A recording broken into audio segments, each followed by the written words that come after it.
And welcome to First Strike here on VSiN. I'm your host, Dave Ross. For the next hour, we're going to break down UFC 292, not one, but two title bouts on the card. To help me do that, got a bunch of Nicks to help me out with that. Nick Dais is in studio here. Nick Kalikas is going to join us in the next segment. Dan Vreeland from Boston later on. And then, of course, Reed Kuhn from Washington, D.C. as we look ahead to a great card here at UFC 292. Very quickly, let's put the postscript on what we saw last week with RDA, Rafael dos Anjos, really being taken out of his element by Vicente Luque in the main event there. So very impressive for Vicente Luque. Small dog betting. It closed as a small dog here against RDA, but easily wins that 5-round main event as it went all 5 rounds, and he wins a comfortable decision. But without further ado, let's bring in Nick Dais right now. You can follow him on Twitter, as I do, at Nick Dais 10. He is the host of the Veterans Minimum podcast and does a great job all around talking MMA. Nick, always great to have you back in. I'm always fascinated because I always say talking MMA. You're a practitioner in MMA as well, which I have not taken that step yet. And to that end, very quickly before we get this card, not only do you like to roll around there and look for subs as you practice, you like to bet those subs too. Tell the people what you do each and every fight card. Every single fight card, Dave, I do what I call the subathon. It's 3 or 4 fighters, depending on how many I like, to win by submission, and the 4 of them have hit this year. Woo. And you're looking at these payouts are north of 20-1. People love parlays, so I've called it the subathon parlay. Each and every card, we give one out. And again, you're looking for, it's not just a shot in the dark that we're taking out here, because obviously you've cashed a couple of these. You're looking for pathways to victory and thinking this person, the way they train, what they might have lined up for this fight, it actually makes some playable sense. Yeah, these aren't just punt plays. These are well thought out. I always come on this show and I tell you path to victory. Yes. It's my favorite 3 words in the sports betting space for MMA, because oftentimes you'll see on this card too, that there is a clear advantage for A fighter versus B fighter if they can just take it to the ground, especially when they are that much better than them in the grappling aspect, in the submission aspect. All right, so as we go in this conversation, let's see if we find some subs you might like out there. Yeah. You look at the main event here, and you got Aljo, and right now in the bantamweight division, you can make the case that Aljamain Sterling is not only the best bantamweight champion of all time, but maybe the most disrespected. Certainly in his trials and tribulations to becoming champ. And sometimes the betting market doesn't seem to reflect the great champion that he's been. But it does feel like now, against the Sugar Show, Sean O'Malley, that as a 258 betting favorite here, right, that finally the respect is coming in for Aljo. He's on record saying, hey, this might be it for him at 135. And then he said, I'm tired of cutting weight. Maybe he goes up to 145. Maybe he challenges Volk. Who knows what the future holds for Aljo? But in this potentially last title defense against the Sugar Show, what do you see as pathways to victory for the champ? I can tell you one thing from running into Aljamain Sterling often here in Las Vegas and being able to train with him. I can't believe he makes 135. That is a big, big boy with this weight cut. So I'm sure he's excited to never have to make this weight cut again. And I think that's what happens. I think he goes in there this weekend and he can derail a hype train for the UFC. Look, Sean O'Malley is a hell of a fighter. We know that. And when it comes to standing up, Dave, I'd make the case that he might be the most electrifying striker in the entire UFC. When it's standing up with O'Malley, you do not want to be there. He's dropped every single fighter he's been in the octagon with. And yeah, in the beginning, you could make the case that he kind of fought a bunch of journeymans, a bunch of cans. But not what he did to Peter Yan, and this is the first time that we'll see him since Peter Yan because he wanted to get the title shot. But you're right. When it comes to Aljamain Sterling, he's finally being respected. I think the line is fair. It's the appropriate line. And I think that there is some path to victory for either fighter to win. What's interesting to me is the totals out here in DraftKings right now at over 4.5. You get plus money, solid plus money at plus $1.30. So, and again, this, I don't want to lead you down the primrose path. You tell me what you think here. Look, we get it. The hands for Aljo, not what he's known for. So 6-1 to get a KO, TK, or DQ. But there is that subathon, right, at plus $1.75. So if you don't want to lay the 258 and you think there's a stoppage potential, do you see Aljo maybe getting that sub and backpacking a guy like Sean O'Malley and looking for the finish that way? I think whoever gets their hand raised is not going to need the judges to get the victory. So I am looking at fight doesn't go at minus 200. I think that the line being juiced to the under is appropriate as well. And look, one thing that we also see, Dave, and as someone that likes to bet the submissions, oftentimes you'll get those club and subs, or maybe the guy's so good on the ground, you give up your back, and then they're just pounding at you. So I could see that be a path to victory for Aljamain Sterling as well. But I think it's such a massive advantage that he has if he takes him to the ground. Look, he took down Cejudo a bunch of times, Yes, and he's a Olympic gold medalist too. So I think Aljo just has him covered everywhere. Now, there is the possibility of him getting clipped because he's gotten clipped in some of these fights as well, has Aljamain Sterling. And Sean O'Malley, like I said, is probably the most electrifying striker in the UFC, especially at 135. But I'm leaning towards this one being a finish, and I'm leaning towards the champion. It's very interesting because you just watched Corey Sandhagen, the demolition of Rob Font with wrestling. Yeah. We saw what Aljo did to Corey Sandhagen and getting him, I mean, just right when you get in that submission, and he's going to get it, and he got it against a guy like Sandhagen, who I think is regarded not just a caretaker, but a guy that's right there on the edge. What could the Sugar Show do to keep Aljo from doing similar things here and keeping him off his back and getting this fight down to the ground? Well, recently he was in an interview, and he said that I can't let this guy touch me. I'll get his hands on me. I'm sorry. So he's got to stick and move. He knows, yeah. He got to stick and move and use that range, even though it's just a 1 or 2 inch reach advantage that he has. But also the size of the two individuals is going to come into factor too. And he's a hell of a leg kicker too. He loves to use his legs. He's had some flashy knockouts via leg kicks as well.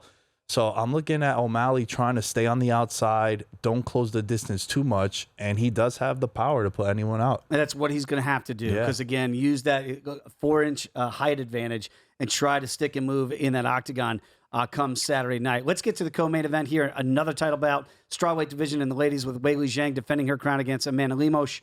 And you can understand why Weili now is being respected almost to the same degree that we're seeing even higher right now, over $3 betting favorite against Lemos. What is intriguing to me is if Amanda stands and trades, is that where Weili says, fine, you want to throw hands with me? I've got no problem with that. Is there a pathway for the dog here, or do you think Weili should be a $3 plus betting favorite? No, I do like Weili being a 3-1 favorite. I think that's fair, and that's what it should be. But also Amanda Lemos, if she didn't get caught by that standing triangle by Jessica Andrade, I think she's fighting for a title way sooner. Look, I know she's the older fighter in this one too, but I think she has a significant advantage on the ground as well. One thing, Dave, that jumped out to me immediately was the submission prop, 12-1. Woo! She's done it in the past against Michelle Waterson, and I think that there is a massive advantage on the ground, Lemos versus Weili. And I also think this fight doesn't go to distance either. And I think Weili could put it on her via punches and strikes, maybe a ground and pound finish, or Lemos on the other side. I'm really looking at that submission at 12-1. So again, you're not looking at Amanda as the dog. If you think we have a live dog to get it done with the hands, it would have to be on the ground where, look, you can hurt your opponent, get it down to the ground, and look for the finish that way. Or do you think she really goes for double legs and does it almost the old-fashioned way to try to get in and get this fight down to the ground? Do you think it's a hands fight to get down there, or no, I might level change and look for double legs? No, I think she's going to exploit the wrestling because also if you look at Weili's strength of schedule, this is the first time that she's fighting someone that has a grappling background. I know Carla Esparza, but Carla Esparza also was very disrespected. No one gave her any credit or any respect, I should say, going into that fight against Weili, and she got submitted. But this is the first time where she's going to have a dangerous opponent off her back, and Lemos is going to feel comfortable on the ground, and I think it's going to be one of those things where she exploits the wrestling in order to bring it to the ground. She's got aggression with the hands, but you're right. Probably not the game she wants to fight with Weili Zhang with the hands game there. So let's see if Amanda can get this fight down to the ground and have a live dog scenario there. We were talking a little bit about before we started recording First Strike today. You know, I was kind of looking at the Ian Gary fight and thinking, all right, maybe this is the time against a guy like Jeff Neal, Hands of Steel, that you start to fade the youngster. Well, Neal is out of this fight. Neil Magny, short-term replacement. Let's get in there. The veteran at 36 against the kid at 25. Look at we're north of 450 from Machado here. And I heard Ian say, if it wasn't for me, this fight card would be dead on arrival. Like, he's starting to feel himself a little bit. Do you think there's danger against a guy like Neil Magny who's been there, done that, been in there with everybody and seen everything? Neil Magny forever, number 9 at 170. Look, this is going to be a pretty interesting test for Ian Gary, and I think he should be the favorite. I think the longer the fight plays out, maybe you'll be saying to yourself, man, minus 455, Dave, might have been some great value on the heavy favorite here, but he is feeling himself. He has that aura to him. I think it's that Irish aura with what we saw with Conor. But he is the future for a reason, 25 years old, and it's going to be a huge test going up against Neil Magny, who, yeah, he is a gatekeeper. If you look at everyone that's fought Neil Magny, they've went on to top 5 champion level status. And I think Magny does have a lot of, he could be a frustrating fighter. I wouldn't be surprised if he wins round 1 on Ian Gary, because he's very unorthodox with his approach. But I do think Ian Gary is going to be a parlay piece for me this weekend. I think he wins rather comfortably. My only concern there would be, and I'm with you, there's no way I'm laying it straight with a 455. It would be in a parlay piece if I was going to go Machado's way, is that Magny has been in there with everybody. He has seen everything there is to see. So he's got to wrestle. That's something you and I talked, right? Speaking of wrestling, and I know that the submission price here is 16-1 for Magny as an upset favorite. I don't know that I go that route, but it feels like that's the only pathway to victory. He can't beat this kid with his hands, can he? No, and I think just the volume and the pressure that Ian Gary could put on you, and he'll walk you down. I think the optics from the judges is going to be something really significant. So, yeah, I think the only way is Magny wins this would be via a stoppage. Plus 8-1, almost doubles his money line price there was how I would play it. But I'm not on it. 20 seconds ago, Nick, tell the people where they can find you and what you got going on. At Nick Dais 10 is where you can find me. Veterans Minimum is at Veterans Minimum everywhere. We got the NFL season coming up, and every weekend we got some UFC, Dave. Subathon. Yes, sir. I'm going to follow you this weekend. There he is, everybody. Nick Dais. Give him a follow on Twitter. Great follow, I might add. When we come back, Nick Kalikas talking about how we set these numbers we see at UFC 292. That's next right here. First Strike on VSiN, the Sports Betting Network.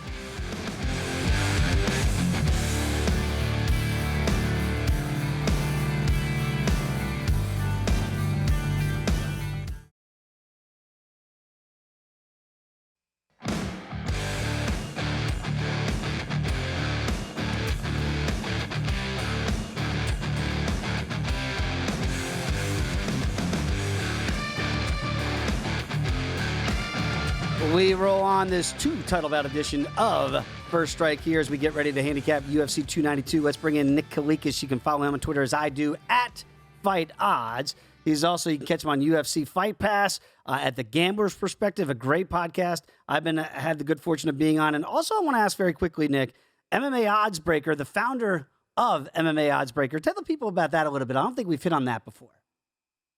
Thanks, man. It's been around for a long time. One of the original MMA betting sites, if you will. We're actually going to go through an upgrade here soon. So head over there. You got a lot of good information. Guys like Adam Martin, which has been an OG from day one in the MMA game. Guys like that are on our site as well. So a lot of good content. Big Marcel, of course, one of the gentlemen that always breaks all the news and the fights and stuff like that. He does a podcast with Adam. So a lot of good information, a lot of stats, a lot of stuff coming your way. So head over to MMA Oddsbreaker. All right. So for those who don't know what OG is, original gangster from Ice-T back in the day. I was picking up what you were putting down.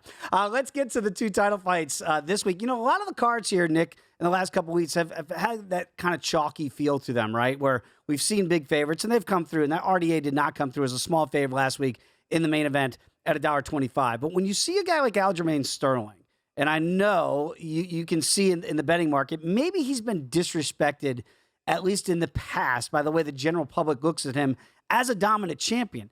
Is he finally getting that respect now? Almost a 260 betting favorite here against the Sugar Show and Sean O'Malley.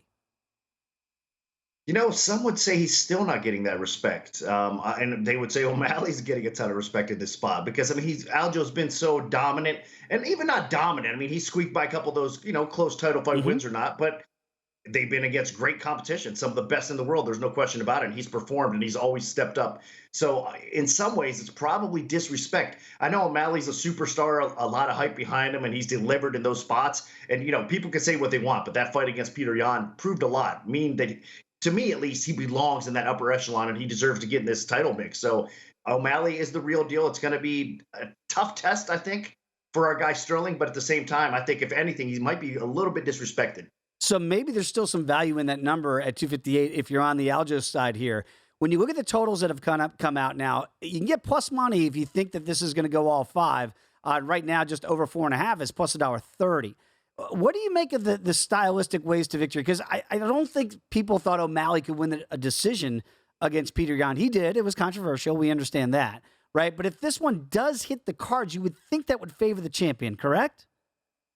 100%. It's going to be very hard to kind of squeeze out a decision win in this spot over a guy like O'Malley, for O'Malley over a guy like Sterling, because Sterling is going to probably get some takedowns along the way. And if he can't finish him on the ground, he probably is going to do enough to kind of sway the cards his way because of the ground controls. So yes, if this goes 5 rounds, it definitely is correlated and goes in the favor of Aljo, because I think he does have that dominant ground game. And if he can't finish, he'll at least grind out a decision win. And again, so maybe there's some value depending on which side you might be on here, that you look at the Sugar Show and you see KO, TKO, DQ at 3-1 versus a decision, which is almost 6-1 plus 575.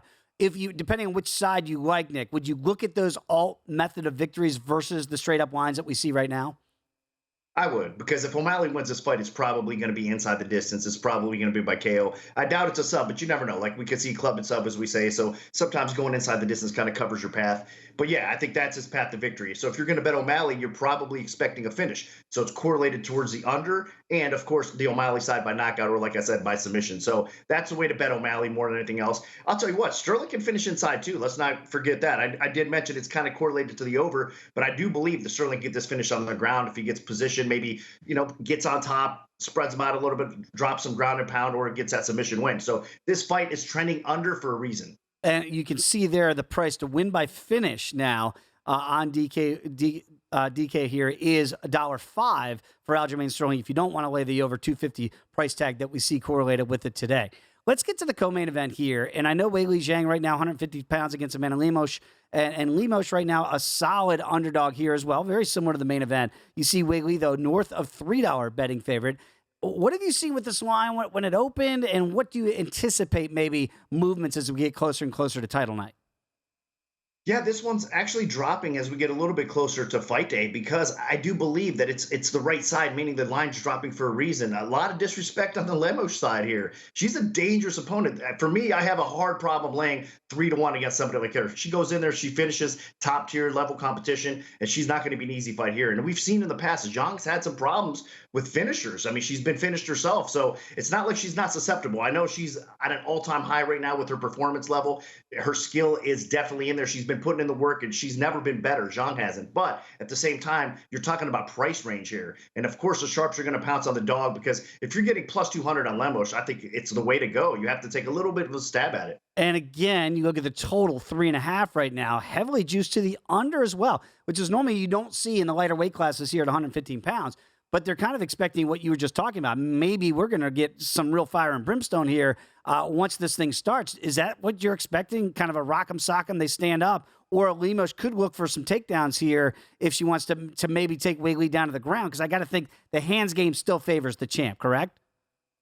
Yes, it does, but it's going to be, it's going to be a firefight even on the feet. I think everything favors a champ. There's no question about it. But Lemos is dangerous enough everywhere the fight takes place where she could be susceptible, meaning the champ can maybe possibly get finished on the ground. She could get finished on the feet, but she has a path to victory there as well. So she does definitely have the edge, and I think she's the A side of this fight. But again, price is everything, and I think this fight is going to take place everywhere. We're going to see some ground fighting. We're going to see it stand on the feet a little bit. Both ladies are going to be it's going to be fireworks, put it that way. There's no question about it. I'm picking up what you're putting down. It does feel like a live dog scenario to me here. So maybe you don't want to get too cute with the dog side here and go for the method of victory if you are on Lemos here to pull the upset and become the new 115-pound champion. Let's talk about an old champion that's coming back to the UFC, and that's Chris Weidman. What year is it here, Nick? 2023. But we got Weidman back against Brad Tavares, well-traveled, right? We all know Brad and, a good, solid fighter.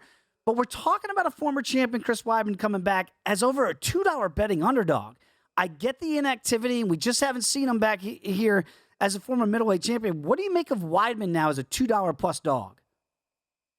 Sharps are coming in the other way for a reason. There's just that kind of doubt. Even if this matchup, even if it wasn't the injury, the layoff, everything factored into the Weidman side, still a difficult matchup because Tavares historically has really good takedown defense, and he should be the better striker right now, especially in 2023 at this point. Both of these guys are definitely, their better days are behind them. They're getting older for sure. There's no question, but there's more question marks surrounding the Weidman side. So that's why you're seeing the sharps kind of pounce on Tavares here. I personally hope that everybody's wrong. I hope that Weidman comes back in here and shows us that he's got something left in the tank, because I would love to see him kind of get a glimpse of what we saw in the past from him and kind of get back rejuvenated and everything, get back on track for him, because I know he wants that badly. You see a lot of the social media stuff, a lot of interviews he's doing. His mind seems to be okay, but let's see if his body can perform. He does have a 4-inch reach advantage if he gets stuffed in the takedowns, right? If Tavares is able to keep it standing. Weidman would have the advantage, at least from the metric standpoints. But you're right, the better striker here right now is Brad Tavares in 2023. What about Chito Vera? This is an interesting matchup here against Pedro Munoz. And right now, you maybe at first blush, I would have thought that Vera would be a bigger favorite. He is almost a $2 betting favorite, but it shows some respect to me on the Munoz side here from the betting market. What are you picking up here? Sharps are honestly, they're coming on the Vera side. So I agree with you in that regard. And a lot of sharps do too, but I'm actually the other way overall. I think Munoz has some value as a dog here because this is a 3-round fight. And typically speaking, a lot of times Vera needs that 5 rounds to work a little bit because he's a slower starter. So maybe round 2, 3, 4, 5, he starts picking up things a little bit. Munoz can steal this fight. He can win the first couple rounds. He might be able to win all 3 rounds. I mean, I think this is going to be an extremely competitive fight. Munoz is the one being disrespected here. And again, sharps are laying the Vera side, but I think you're going to see some respect back towards the Munoz side, and we're going to see some bites back that way eventually. Very interesting price points there. We'll see how the market moves here as the week goes on. Ian Gary back in here. Nick, he says, I'm carrying this card. This thing would be dead without me. Sounds like a little Conor McGregor-ish there. But he is an overwhelming favorite against a fan favorite in Neil Magny and a true UFC veteran that's been around the block. Right now, you got to lay over 450 if you want to back Machado against Magny here. What do you make of Neil? Coming in short notice, obviously, this was supposed to be Jeff Neal in there. Now it's Neil Magny. Is there a live dog scenario, or do you think the kid is just too much at 11 years his junior? A lot of us are trusting that Ian Gary is the real deal, even his fight IQ. And I'm saying we're trusting because we haven't seen him really in a matchup like this. I mean, Neil Magny's so smart. He usually comes in with a great game plan, and he's effective utilizing that game plan. But Ian Gary, man, I mean, he talks the part. He also goes in there and performs. Once he's in the octagon, he's been fantastic. And if there's ever an issue with Gary, it's kind of that tall man defense a little bit where he has been clipped by these power strikers. He survived, and he showed us a great chin, which is great. But that's, I think, the path to victory for Magny more than anything else, if he could clip him and get him out of there. But I don't think that's Magny's game plan here. He's going to try to take him down, try to blanket him, try to grind him out a little bit. And I think Gary's going to be prepared. So we've seen a lot of sharp action coming on the Ian Gary side, of course. And I think it's right. I think Ian Gary is the real deal, man. I know he's talking the talk, but, man, this guy can back it up. So sky's the limit for him. Yeah, right now, if you like win by finish for Gary, you can shorten that price tag down to $1.65. 20 seconds ago, I know it's a big week UFC on the line. Tell the people where they can access everything. Make sure you head over to UFC Fight Pass and check out UFC on the line for UFC 292. Myself, Yanni the Greek, Minty Bets, we got you guys covered. And, of course, the host, Brendan Fitzgerald, as well. Good show. Check it out. Yeah, it's a great show. That is for sure. Nick, appreciate you. Enjoy the fights. When we come back, we're going to Boston with Dan Vreeland next here on First Strike.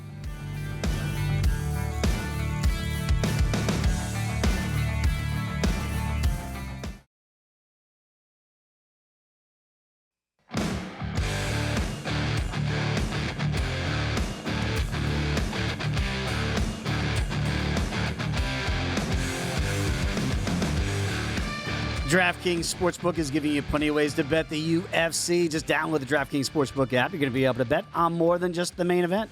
DraftKings has great odds on fight lines, total rounds, and features for all MMA events. Eligibility restrictions to apply. See DraftKings.com/sportsbook for all the terms and conditions. It is always a pleasure to catch up with Gumby Vreeland. That's how you know him on Twitter. He, of course, is Daniel Vreeland, and he's a writer at Gambling Podcast, Cage Side Press, host of Top Turtle MMA and SGPN MMA pods. And Dan, before we get to the standard question, if you will, I ask you what fight you can't wait to wager on, what fight you can't wait to watch. We have breaking news in here to First Strike. Now, we know that Mario Bautista was looking for an opponent because Cody Garbrandt pulled out of this fight this weekend in the Bantamweight division. We have an official replacement. It's Damon Blackshear. And you're going, wait, Blackshear? Didn't he just fight like 10 minutes ago and get a twister win in the last card last weekend? Yes, that would be one of the same. What do you make of a guy literally who fought last Saturday and now is going to fight on a big-time pay-per-view card this Saturday?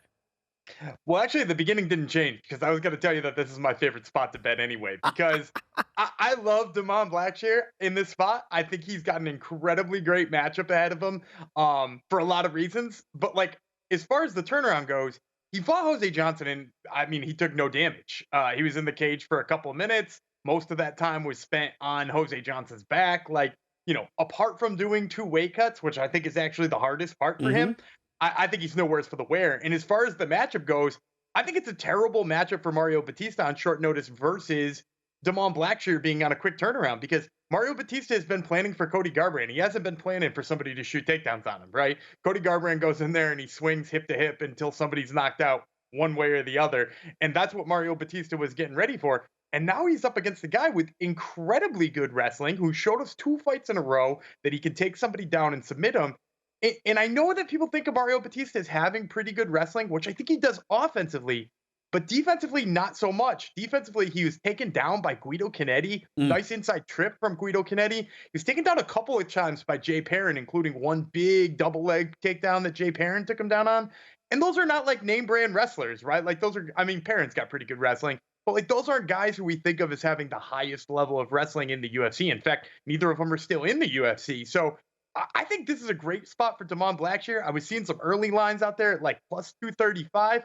I bet with the hype around Blackshear hitting that twister this past weekend, I bet you that number comes down. So maybe get it as quick as you can. Absolutely fascinating. By the way, kudos to you. You really got off the card last week to a flying start, winning that first fight relatively easily. I want to try to do the same thing here. And let's look at the first fight in this card here for UFC 292. Again, we'll talk about the ladies here to begin with. Karine Silva against Marina Moroz. And Moroz right now, small dog at plus $1.30. Silva, the favorite, at $1.55. What do you make of that first matchup of the night with the ladies getting it started?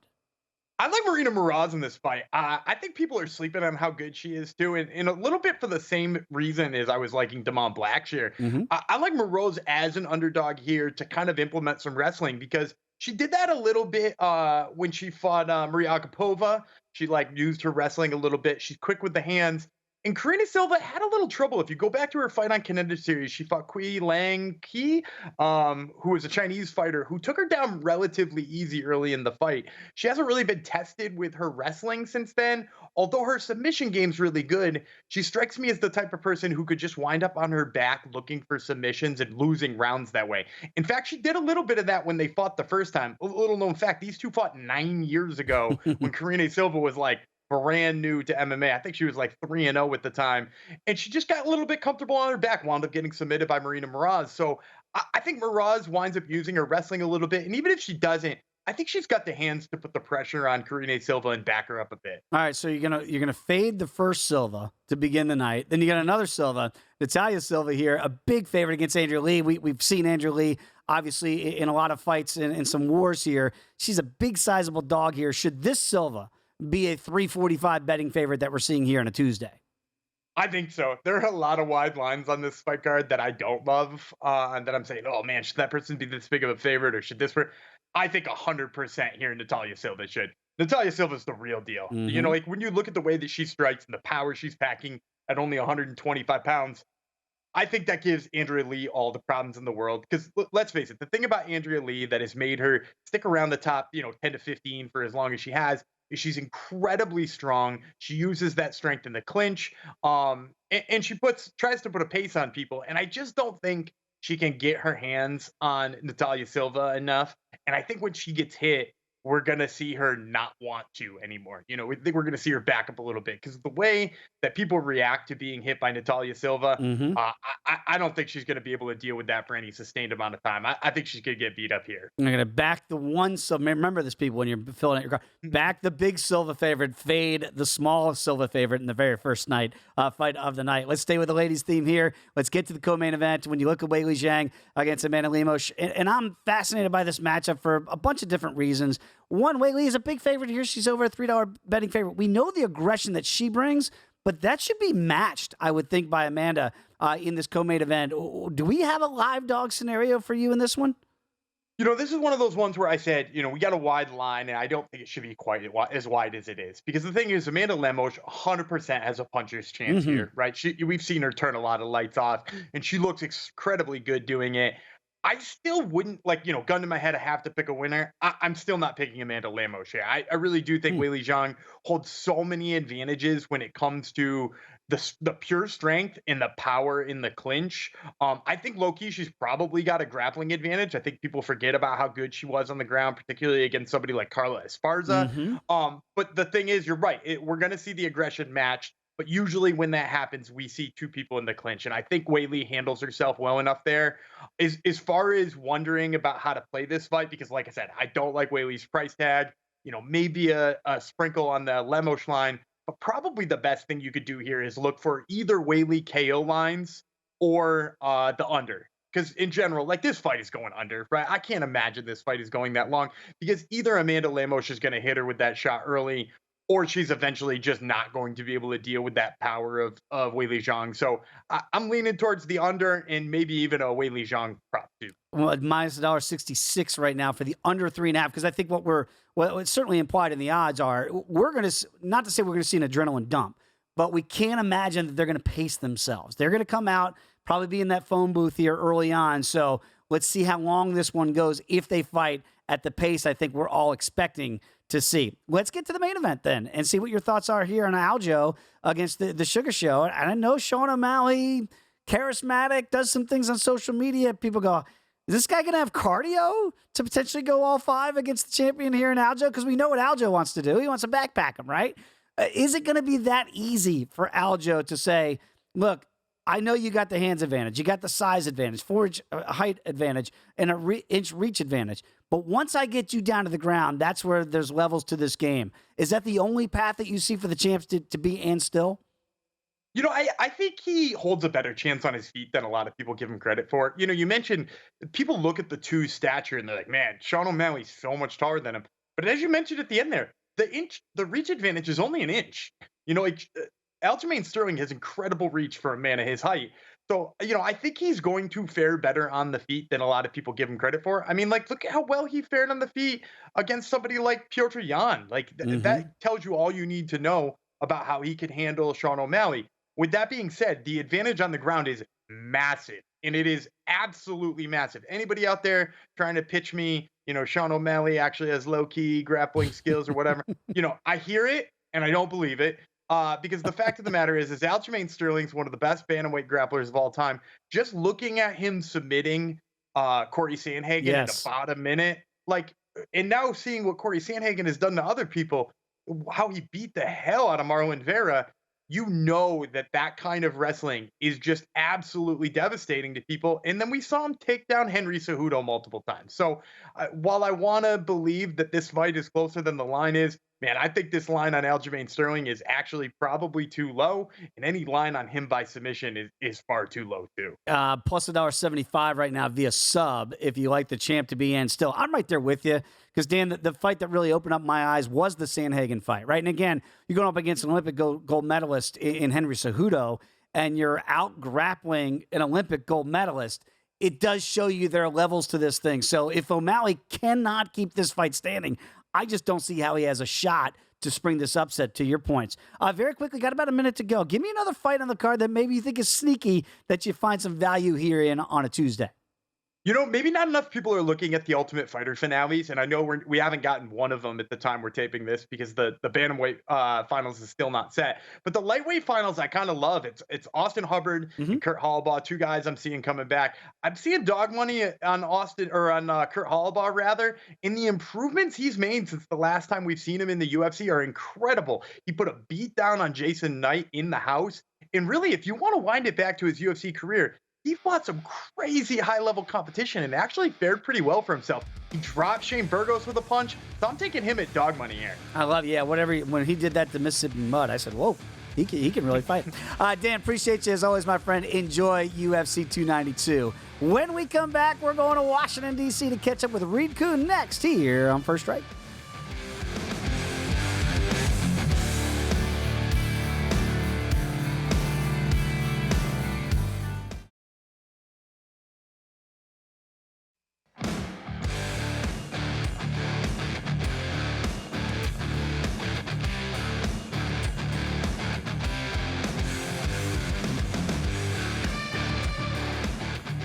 We continue with our UFC 292 fight preview here on First Strike. Dave Ross here at Circus Sportsbook in fabulous Las Vegas, Nevada. Let's go out to the nation's capital, catch up with our guy Reed Kuhn. Does amazing work each and every week. The author of Fightnomics. And, of course, you can follow him on Twitter as I do at the same handle, at Fightnomics. Reed, being in D.C., I just had Dan Vreeland on up in Boston. Do you take the hop, skip, and a jump and get up there and watch UFC 292 in person, or just get that nice steak dinner menu kind of cooking for the big one? I prefer watching at home at this point, but I have been to multiple cards in Boston, and it is a fun place to watch fights. So I'm sure the folks who make that trip are going to have a good time, but I'm going to enjoy what you're looking behind me. And I can't wait to see what you have on the menu for everybody that follows you on Twitter. It's always a nice treat you have for everybody on Fight Night. Let's get to it. And certainly when you look at the main event, right? And I know you have a lot of data, certainly, on Aljamain Sterling, the champion. And again, kind of the theme that I felt all week leading into this is, look, he's on record. Maybe this is the last time we see him in the Bantamweight division. He goes up to 145 if he wins in style. It almost seems like in the marketplace he's been slightly disrespected. Now he's over a $2 betting favorite against the Sugar Show and Sean O'Malley. Is that, do the models support that? Is it now finally being factored in that arguably he's one of the best, if not the best, bantamweight champion of all time? Yeah, to your first point, first of all, you have to go all the way back to 2017, the last time Aljamain Sterling was a 2-1 favorite. So here he is, the biggest favorite he's been in a very long time. And that's because he's facing the best of the best, 4 straight champions in a row. He has 4 wins. And that, just compare that to what O'Malley has done. O'Malley is coming off of a fight against Petr Yan, admittedly strong competition, but one that most people thought he might have lost. And before that was a fight that was a no contest due to a foul where he was losing after the first round. So talk about backing your way into a title shot. That's where the hype comes into play. And that's the only reason he's here is because of that hype. But look at the stats. Sean O'Malley, I have to admit, has very, very impressive striking statistics. He is arguably the most accurate power striker in the UFC right now, at least to date, with what he has done, a limited number of fights. However, you finally have him facing someone who can also fight at long range. He's not going to have a significant reach advantage. And Aljamain Sterling has been up against the best. He knows how to create problems, just be a tricky guy on the feet, very high pressure. And then you factor in the ground game. Sterling can roll with anyone, and he can out-wrestle a lot of people in that division. And that's where I think this fight suddenly becomes that 2-1 favorite for Sterling. It's because of that ground game. And yes, I do support him as a favorite here, even at 2-1 or more. I will be backing Sterling just because of that ground game. By the way, I love the fact we just put up the Uber tail of the tape. For people that don't know, they know that if they watch this show regularly. These are your numbers. We see them all across the market that you have created. People are going to see those check marks on O'Malley's side, right? And they're going to go, man, that he's got to be live here as this, $2 plus 210 underdog. But the 2 checks that you have for Aljo are huge checks, right? That because the control time is the one that really jumps off the page to me. If Sterling gets this fight down to the ground, this is kind of the end game, right? Where you could see the big advantage where the numbers are going to dictate why he's such a big favorite. And conversely, you would have a live dog if O'Malley could keep it standing with the striking accuracy that you pointed out. But really, it just gets down to where this fight is. Is that correct? Exactly. And so when you're wondering about a stylistic battle, look at the takedown defense and look at the takedown offense of the aggressor. And here we have Sean O'Malley. His takedown defense is 58%. That is right at or slightly below average for the UFC at large. And here he is facing an elite wrestler who is very good at dragging you down, whether it's to win the round or to set up a submission, which he does have. And so that's where I try to look for that dynamic. Is this going to stay on the feet or is it going to end up on the ground? I think it will hit the ground at least once a round. And that's all you really need from Sterling to keep it there or threaten a finish. But to start each round, O'Malley will have a chance with his hands. It's going to be a short chance. Yeah, in the other check mark there that you had on the Uber tail of the tape was the takedown attempts. We know that Aljo is going to be attempting those takedowns at a rather high rate. So again, styles make fights. I think your tail of the tape really bears that out in a very significant way. Let's get to the co-main event here and see if you can back a dog here if we're not backing one in the main event. When you look at Amanda Lemos here in her title shot against Weili Zhang, and Weili now over a $3 betting favorite here, 310, and you look at Amanda at plus 250. I love the aggressive style of both women here in this co-main event, which I think is why we're seeing so far this fight juiced heavily to the under 3.5 rounds. We expect this to be, not a feeling out process. What are the numbers showing you here and where you think this fight might play out? Yeah, similar to the last one where we have a challenger with clearly a puncher's chance because they have such good striking. Amanda Lemos is definitely that role as well. However, what's different here is that she has much better takedown defense. Zhang, not quite as seasoned in her grappling, although I will say it looked pretty good against Carla Esparza, who is a decorated wrestler, however, also arguably end of her career there.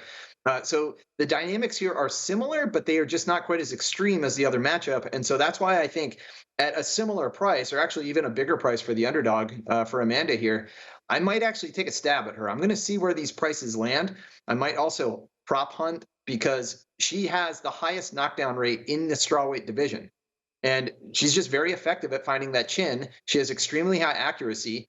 She will be slightly rangier, and she's a southpaw. You have a lot of check marks loading up for her to get a striking victory, and it's got to be early. We still haven't really seen her in rounds 4 and 5. We don't know how her gas tank is going to hold up, especially if Zhang wrestles early and often. But I do see better than a puncher's chance with that one. And so I'm going to price hunt here. I'm not ready to call it for Zhang as, just the undisputed monster of that division just yet. I do think that there is talent out there that can give her a shot. Boy, Amanda right now, by the way, if you're prop hunting, 5-1 for KO, TK, or DQ to get that pathway to victory. And it's interesting when you mentioned the wrestling of Weili Zhang here. Via sub, she's plus 550. And normally you say, well, Weili would stand and strike with everybody. Maybe this is the one person in the division she does not want to do that with. That'll be very interesting to see how that plays out early. I do want to get to a couple of the fights that maybe have some leans here on a Tuesday as we talk before we see where these numbers go. One is Chito Vera.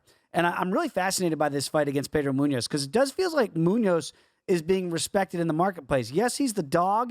You can get about plus $1.54 on him, but I would have expected this number to be bigger on Chito Vera. Is maybe because it's a 3-round fight, people are worried that he doesn't get started quicker. What do you make of this? I know you got a lot of data on both guys here. Yeah, what's shocking is that Marlon Vera is much, much younger. And it just seems like he's been around a long time. He's been a noteworthy fighter since right when he got into the UFC. Whereas Pedro Munoz, I think he flew under the radar for a while. And even though I've been backing him, I've been backing both fighters. And that's what makes this matchup kind of weird. Like, hey, I'm going to go late chalk on a guy in a matchup where I actually have a lot of respect for both guys. I think they've been underrated at points in the past. But here I actually am leaning with Vera. And when I stack them up in the numbers, he's going to be much bigger, much rangier, and he is better. He is more crisp and technical in his striking, just better accuracy. He has better power. He has more knockdowns. 19 knockdowns combined between these two bantamweights. That's ridiculous. Neither one of them has been dropped themselves. So this is going to be a banger, I think. But I do like the fact that Vera is going to force Munoz to fight uphill on this, and that's why I think he's going to get the edge in the rounds. Very quickly, do you think that there is finishing potential? As you mentioned, neither guy, they want to stand and trade. Neither guy has shown the propensity to get dropped. Does that lead you towards an overplay? Probably. They also both use a low rate of output, so it's not going to be a slobber knocker necessarily. I think it's going to be back and forth. And they do both have a lot of submission attempts, so that is noteworthy as well. But I'm not sure how much grappling we're going to see because both are relatively reluctant to go to the ground. So I do think they stand and trade. I just think round over round, it's going to be Vera scoring more points. And that's why you see it heavily juiced here over 350 or at 350 right now to go over 2.5 rounds. Let's get to speaking of data, Chris Weidman.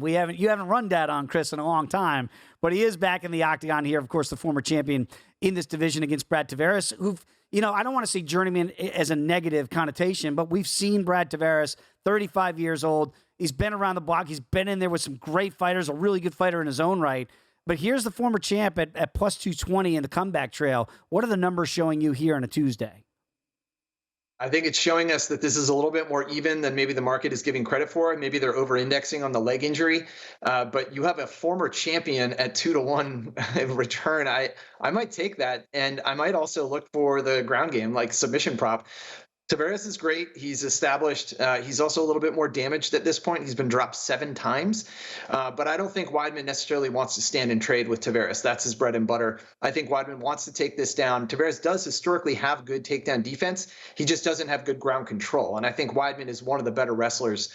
And he used to do that against much more dangerous strikers than Tavares. So I do see a path to victory for Weidman on the ground, especially. And maybe if he returns to form, he maybe might have some success with his hands. But really, I just want him to play it safe and take it down and take it into deep waters. So I might be taking a stab on Weidman here.